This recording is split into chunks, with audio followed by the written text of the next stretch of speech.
Shalom semuanya, kami dari kelompok kecil 22 akan mempresentasikan obat dalam sistem kardiovaskular, lebih tepatnya yaitu obat epinefrin. Selamat belajar! Epinefrin yang diproduksi oleh sumsum adrenal merupakan salah satu zat yang paling banyak digunakan dalam berbagai situasi. Hormon ini sangat penting dalam respon stres akut tubuh dengan merangsang sistem saraf simpatik. Epinefrin telah disetujui oleh Badan Pengawas Obat dan Makanan Amerika Serikat atau FDA dalam mengobati situasi hipersensitivitas termasuk anafilaksis, lalu mengelola hipotensi akibat shock septik, serta menginduksi midriasis selama operasi intraokular. Nama generik dari obat ini merupakan epinefrin atau biasa disebut dengan obat adrenalin, yaitu obat dan hormon. Terdapat nama paten atau biasa nama dagang juga, salah satunya adalah EpiPen. EpiPen merupakan autoinjektor yang paling dikenal untuk penanganan reaksi anafilaksis. Yang kedua ada adrenalin. Adrenalin digunakan dalam bentuk berbagai macam sediaan. Salah satu contohnya termasuk injeksi. Dan yang ketiga, PHK merupakan salah satu nama paten yang tercantum pada referensi lokal di Indonesia yang diproduksi melalui PT yang ada di Indonesia. Berikut adalah gambar dari tiap sediaan bentuk obat. Pengklasifikasian obat epinefrin. Yang pertama yaitu agonis adrenergik non-selektif, yang dimana obat ini berfungsi untuk menstimulus semua reseptor adrenergik dari alfa 1, alfa 2, beta 1, dan beta 2. Yang kedua adalah simpatomimetik, yang berfungsi untuk meniru semua efek sistem saraf simpatis dengan respon fight or flight. Yang ketiga ada vasopresor, yang berfungsi untuk mempersempit pembuluh darah dan menaikkan tekanan darah. Yang keempat ada bronkodilator, yang melebarkan saluran nafas dan membantu pernapasan, terutama pada asma.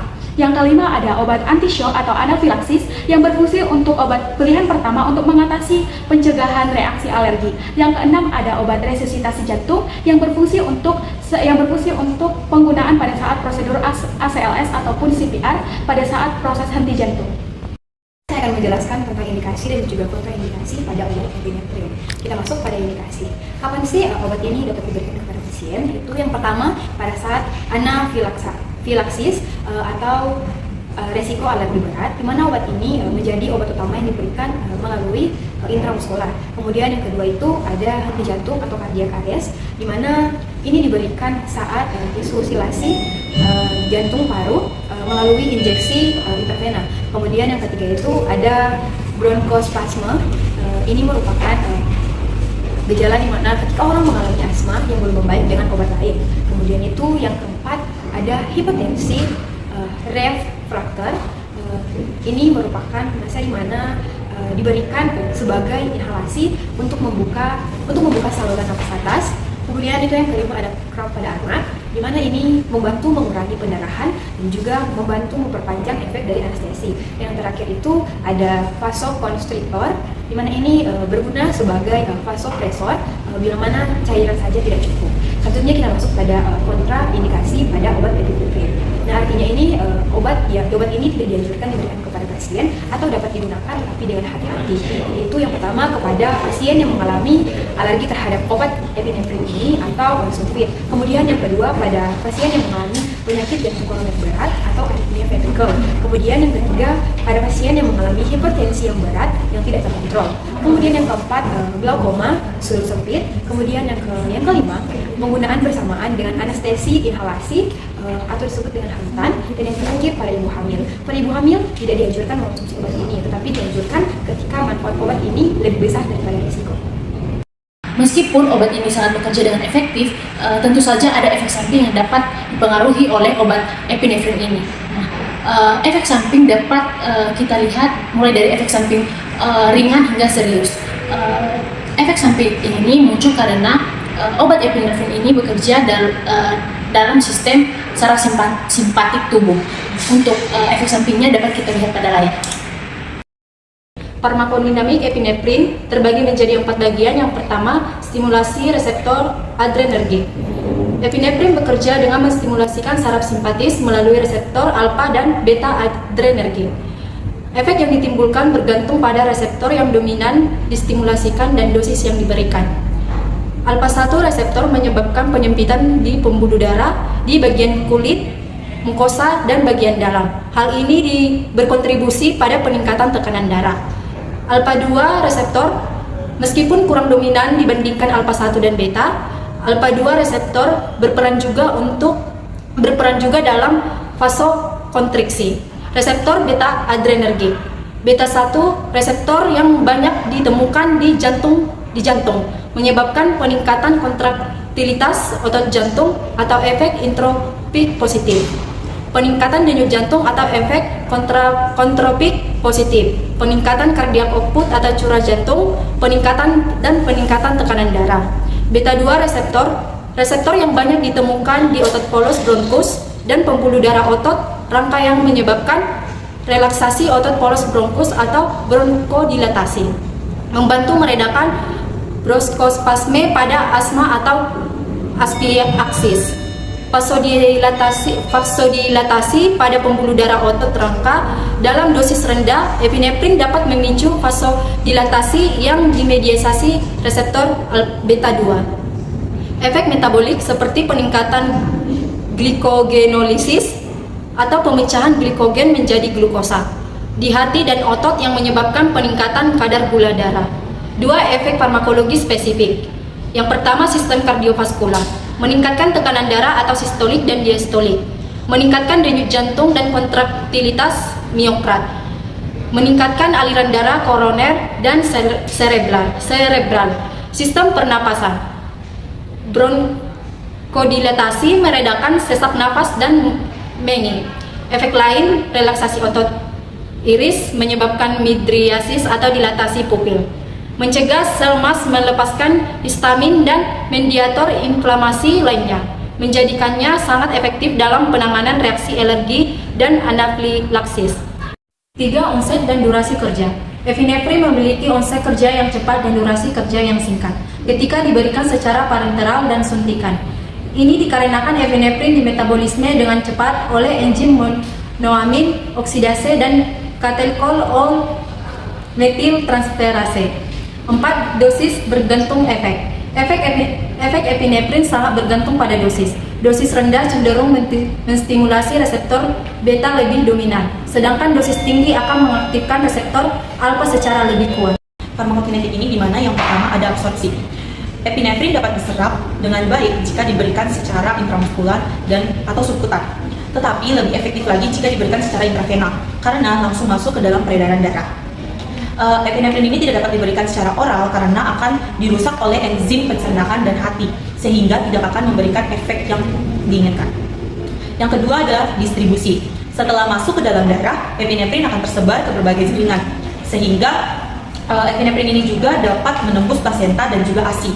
Jadi dalam penggunaan obat epinefrin ini disarankan untuk ibu hamil dan menyusui agar lebih diperhatikan lagi karena dapat mempengaruhi ASI dan juga plasenta. Dan yang seterusnya adalah metabolisme. Epinefrin akan diambil kembali ke ujung saraf oleh adrenergic lalu dan dimetabolismekan oleh 2 enzim utama, yaitu enzim oksidase atau MOK dan cetasol atau COMT. Proses metabolisme ini pertama terjadi di hati dan juga di jaringan lain. Karena metabolisme berlangsung cepat, maka efek epinefrin juga tidak bertahan lama di dalam tubuh. Berikutnya ada ekskresi.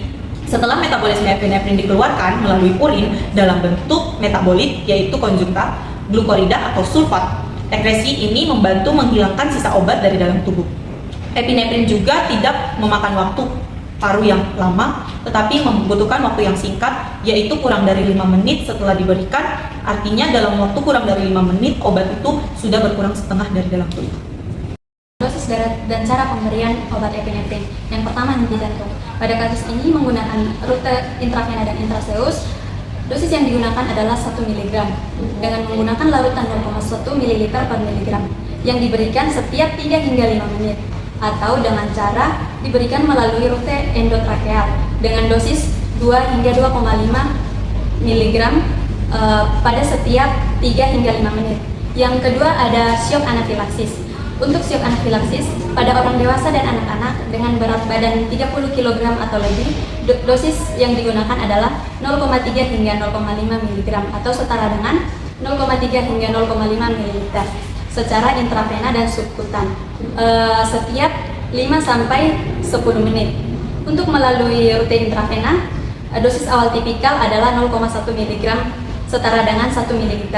Diberikan dengan kecepatan 1 hingga 4 mikrogram per menit, atau infus dapat dimulai pada 5 hingga 15 mikrogram per menit dengan penyesuaian berdasarkan respon klinis. Yang ketiga ada hipotensi terkait shock septic. Pada kasus ini, injeksi epinefrin 1 mg per mililiter harus diencerkan dalam larutan dextrosa sebelum infus. Infus harus diberikan melalui vena besar pada 0,05 hingga 2 mikrogram per kilogram per menit. Dititrasi untuk mencapai tekanan target arteri rata-rata yang diinginkan. Setelah status hemodinamik tercapai, infus harus dikurangi secara bertahap. Yang terakhir ada operasi intraokular. Pada kasus ini, epinefrin dapat diberikan secara intrakameral sebagai bolus 0,1 ml pada konsentrasi 1/100.000 hingga 1/400.000 dari 10 mikrogram per mililiter hingga 2,5 mikrogram per mililiter. Nursing consideration untuk epinefrin. Yang pertama, penilaian sebelum pemberian. Lakukan pemeriksaan tanda vital seperti tekanan darah, denyut jantung, dan frekuensi nafas. Lalu tinjau riwayat kesehatan pasien, terutama apakah ada penyakit jantung, hipertensi, atau diabetes. Lalu periksa kemungkinan interaksi obat, khususnya jika pasien menggunakan MAOI atau beta blocker. Yang kedua, selama pemberian obat, pastikan rute pemberian sesuai dengan indikasi klinis seperti intramuskular untuk anfilaksis, IV untuk shock, atau inhalasi untuk bronkospasme. Lalu pantau kondisi pasien secara ketat, terutama perubahan pada tanda vital dan gejala klinis. Waspadai efek samping seperti takikardia, palpitasi, tremor, dan peningkatan tekanan darah. Yang ketiga, evaluasi setelah pemberian. Nilai efektivitas terapi, apakah ada gejala seperti sesak napas atau reaksi alergi menunjukkan perbaikan atau tidak. Dokumentasikan dosis, waktu pemberian, rute, dan respon pasien terhadap obat. Lanjutkan pemantauan untuk mendeteksi efek samping lanjutan seperti aritmia atau nyeri dada. Yang keempat, edukasi pasien. Berikan penjelasan mengenai penggunaan autoinjektor seperti EpiPen, termasuk cara dan waktu penggunaannya. Anjurkan pasien untuk segera mencari pertolongan medis setelah menggunakan epinefrin. Informasikan efek samping yang perlu dilaporkan seperti pusing berat, nyeri dada, atau jantung berdebar. Indeks keamanan pada kehamilan.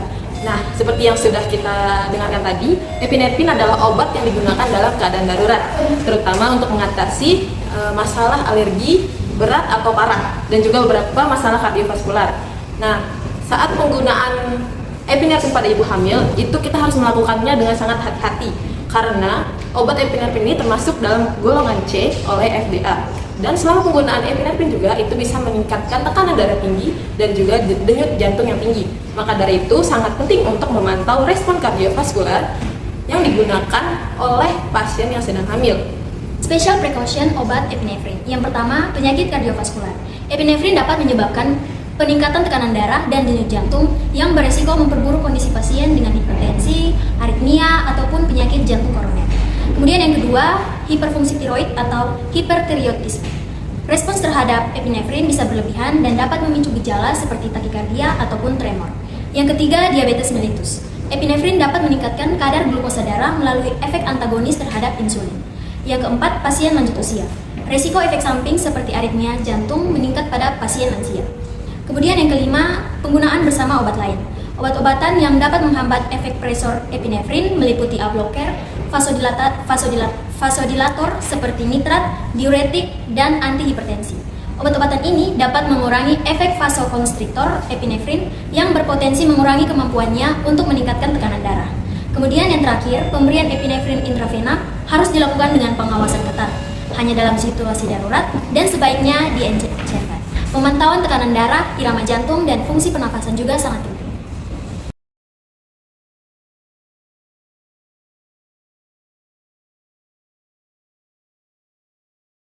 Sekian presentasi kami mengenai obat epinefrin dari GK22. Tuhan Yesus memberkati.